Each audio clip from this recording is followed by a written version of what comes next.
از هتل های عروسی که جدیداً در کابل افتتاح شده را امروز برای شما از الف تا یا هر سالن هایی که دارن و هر رقم امکانات و تجهیزاتی که برای محافل عروسی در نظر گرفته شده را بر شما به نمایش میگذاریم و معرفی میکنیم.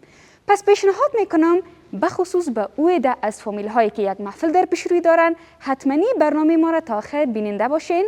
سابسکرایب، لایک و کامنت را فراموش نکنید.